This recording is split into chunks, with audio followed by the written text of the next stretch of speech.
uzatıp duran, her sözü yalan, dolan, yalan, zincire vuran, beni utandıran.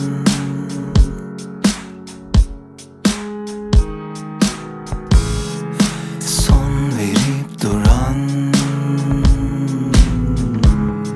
son kozu talan olan zaman, sinsice yanan, seninle son bulan.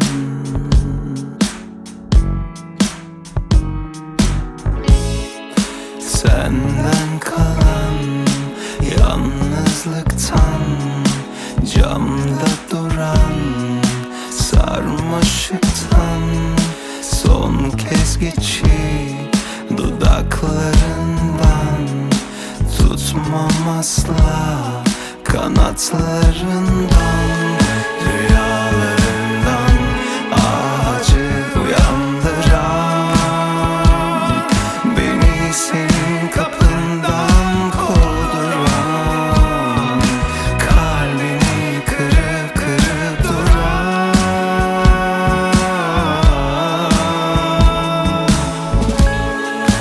yollarından koşarak, seni şimdi avuçlarından kim tutacak?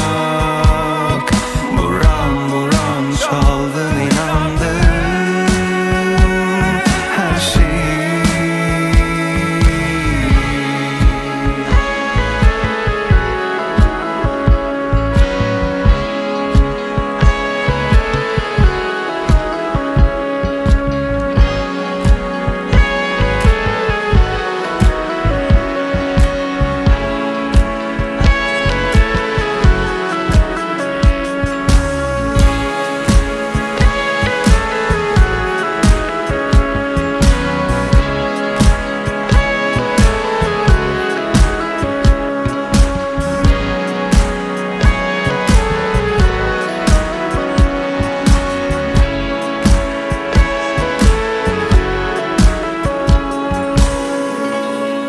Senden kalan yalnızlıktan, camda duran sarmaşıktan, son kez geçip dudaklarından, tutmam asla kanatlarından, rüyalarından acı uyandıran, beni senin kapından kovduran, kalbini kırıp kırıp duran,